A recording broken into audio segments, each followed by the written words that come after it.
વાર્તાનું શીર્ષક પ્રોજેક્ટ. તરલા અને સારંગી મા દીકરી હતા. તરલા આજે ચોધાર આંસુએ રડતી ઘરમાં બેસી ગઈ.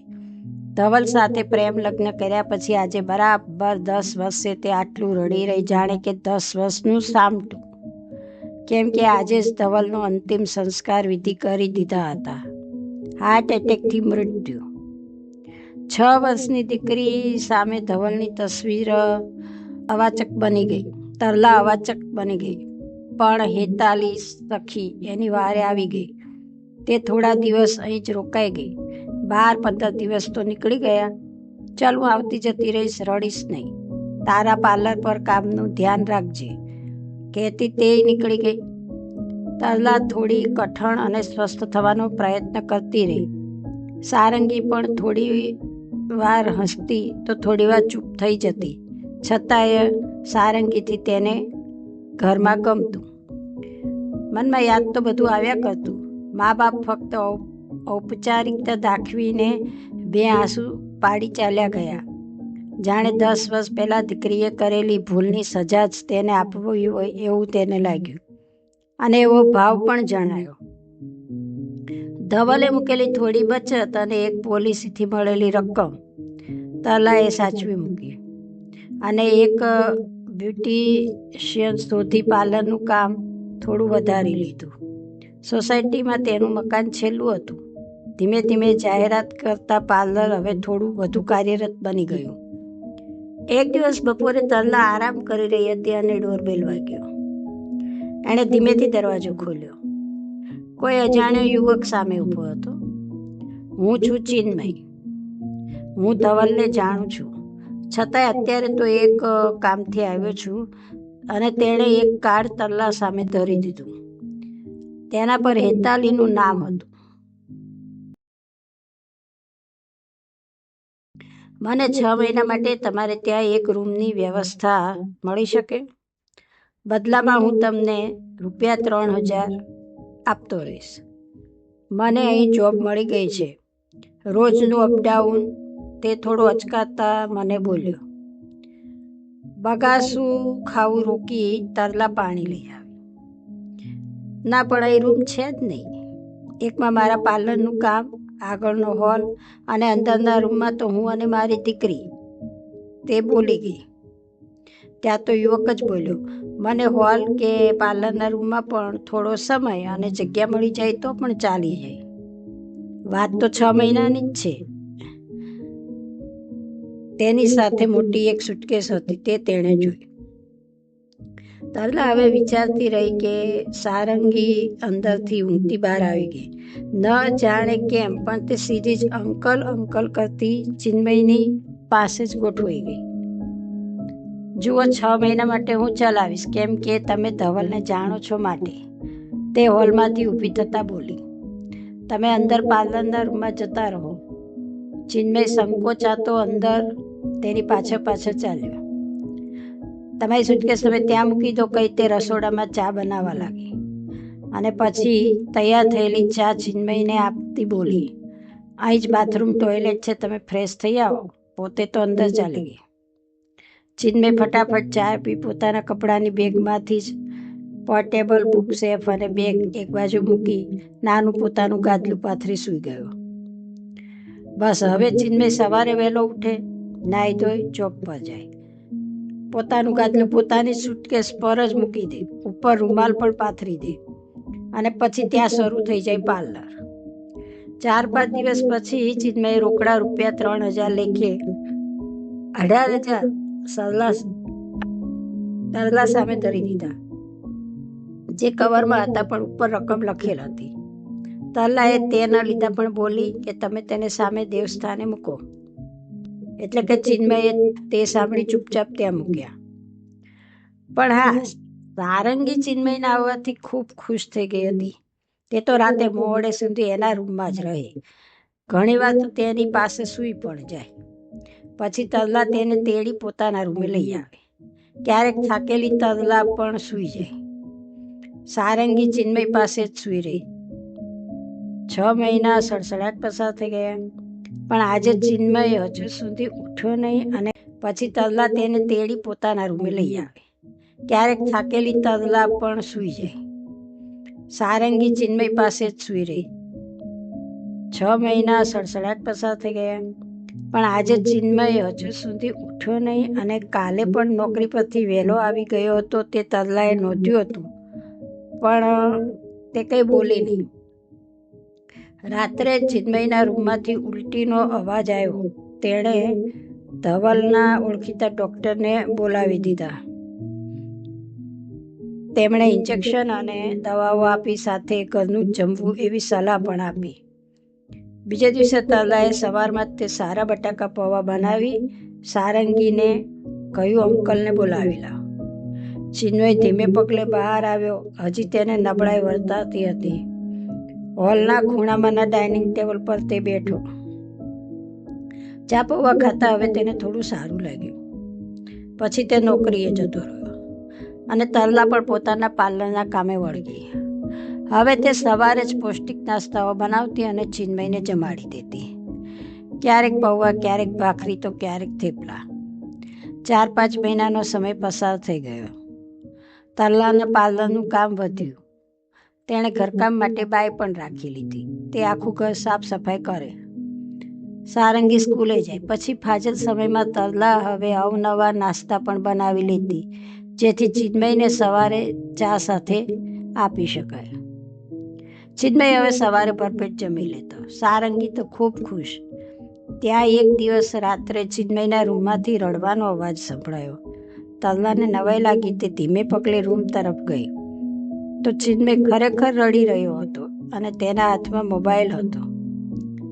સારંગી તો જોકે અંદર સૂઈ ગઈ હતી. તરલાને અજુગતું તો લાગ્યું, પણ તે અંદર ગઈ તો ચિન્મય તો હવે મોટેથી ને છૂટામોએ રડવા લાગ્યો.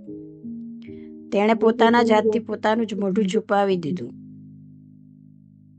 ચિન્મય આંગળીથી જ મોબાઈલ બતાવ્યો. Your mother and father is no more. Car accident, your friend Vihar. તે હજી રડ્યા જ કરતો હતો. મારે ગામ જવું પડશે, તમે મારી સાથે ચાલો ને, એ ધીમેથી કરગરતો બોલ્યો. તરલા તો વિચારતી રહી ગઈ. અજાણ્યો માણસ, અજાણ્યું ગામ અને અધરાતનો સમય. છતાંય તે ઊભી થઈ. વાદળી રંગની સાડી પહેરી. સારંગીને તો ઊંઘેથી જ ઉચકી. પોતાની પાસેના થોડા રૂપિયા અને પોતાનો ફોન સાથે લીધો. પાણીની બોટલ પણ લઈ જ લીધી. ઊભા થાવ, તમે મોં ધોઈ લો, એ એટલું માંડ બોલી શકી. ઊભા થાવ, તમે મોં ધોઈ લો, એ એટલું માંડ બોલી શકી. ચિન્મય લથડતા પગે ઊભો થયો. ત્રણેય રોડ પર આવતા એક પ્રાઇવેટ ટેક્સી કરી ત્રણેય ગામ પહોંચી ગયા. પૂરા 2 કલાકનો સફર હતો. તરલા તો જોઈ જ રહી. ચિન્મયનું ગામ ઘણું સુધરેલું હતું. અડધું ગામ જાણે કે ભેગું થઈ ગયું હતું. મોટું ટેલિમન મકાન. આંગણામાં તો 2 લાશ પડી હતી. તેને ચક્કર આવવા લાગ્યા.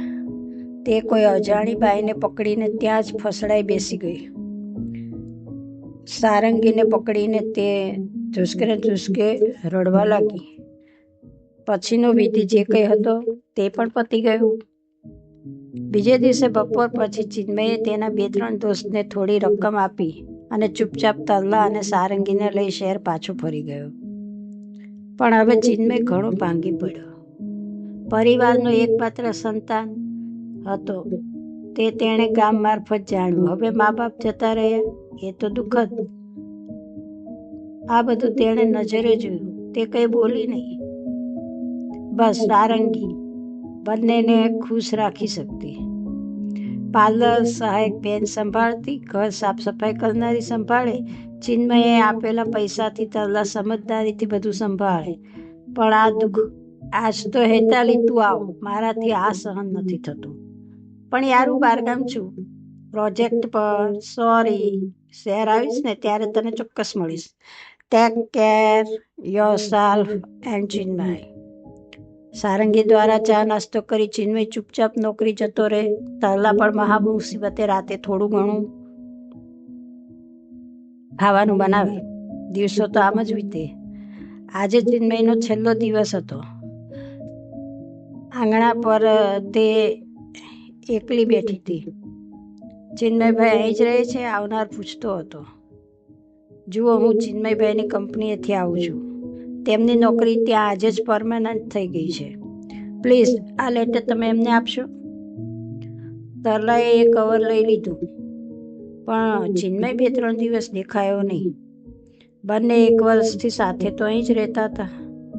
આજે અચાનક બપોરે હેતાલી આવી ચડી તેના બોયફ્રેન્ડ સાથે. ચલ, જે કેવું એ કે, પણ આપણા માનીતા ગાર્ડને જઈ. તે સમજી ગઈ ક્યાં જવાનું છે. સારી તૈયાર થઈ ગઈ. સારંગીને પણ તૈયાર કરી દીધી. બંને સખી કારમાં ગોઠવાઈ ગઈ. તેનો બોયફ્રેન્ડ કાર ચલાવવા લાગ્યો. કાર શહેરના જાણીતા ગાર્ડન સામે આવીને ઊભી રહી ગઈ. તરલાનો હાથ પકડી હેતાલી ચાલવા લાગી અને એક બાકડે ગોઠવાઈ ગઈ. બોલ, શું કેવું છે? ખાસ તો કંઈ નહીં. તેનો બોયફ્રેન્ડ ઊભો થઈ જતો રહ્યો. સારંગી રમતે વળગી. તરલાએ ચિન્મય આવ્યાથી આજ સુધીની બધી જ વાત કહી દીધી. અરે યાર, મા બાપ તો બધાના જવાના જ છે ને, આખો દિવસ રડવાથી શું વળશે? તે ચૂપ થઈ ગઈ. તારી વાત તો સાચી, પતિ પણ જવાનો જ છે. એ ક્યાં બીજા કારણે, તો આખી જિંદગી સાધ્વી બનવાનું છે? ન બનાય મારી બેન. તારા માટે એક લાયક ઉમેદવાર શોધવાના પ્રોજેક્ટ પર હું હતી અને તે મને તો મળી ગયો છે.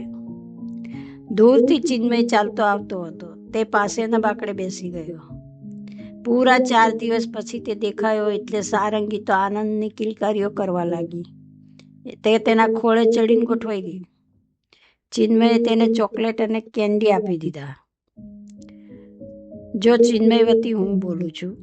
તેને તે તારા ઘરમાં પૂરા આદર માન ભોજન સાથે રાખ્યો. હવે પછીની મુદતે એટલે કે આવનારા નવા મહિને તે તારું ઘર છોડી દેવાનું છે અને છોડીને રહેશે જ. હવે તારે નક્કી કરવાનું છે. તે તને પસંદ કરે છે, શરીરથી નહીં મનથી. વળી તે સારંગીને પણ વધારે ચાહે છે, તારાથી પણ. અત્યારે તે તેના ગામનું મકાન તારા અને સારંગીના નામે ચડાવીને આવી ગયો છે. તો શું એને આ શહેરના ખૂણે ખૂણે અને ખાંચરે ખાંચરે ભટકવા માટે હવે તું જવા દઈશ? હેતાલીના ઈશારાથી તેનો બોયફ્રેન્ડ પાછો ફર્યો. સારંગી પાણી પીતી ચિન્મયના ખોળે જઈ ચડી અને પાછી બેસી ગઈ. કંઈક વિચારતી તરલા ઊભી થઈ, ચિન્મયની બાજુમાં ગોઠવાઈ. બસ, તારો પ્રોજેક્ટ હવે પૂરો કર. લઈ લે અમારો ફેમિલી ફોટો. બધા જ ખડખડાટ હસવા લાગ્યા. નજીકના દેવ મંદિરે ગયા. અગાઉની ગોઠવણ ચિન્મયે તો ગાડીમાં કરી જ હતી. તેણે તરલાને સુંદર ગુલાબનો હાર પહેરાવી દીધો. તરલાએ ચિન્મયને હાર પહેરાવી દીધો. પાછળથી હેતાલીનો બોયફ્રેન્ડ બોલ્યો, આ વકીલને તો કોઈ યાદ કરો. સૌ હસવા લાગ્યા. ગાડી શહેર તરફ પાછી વળી ગઈ ત્યારે રાત તો ઘણી વીતી ગઈ હતી. તરલા ઘર ખોલતી હતી. સારંગી બેફિકરાઈથી ચિન્મયના ગળે હાથ પરોવી સૂઈ ગઈ હતી.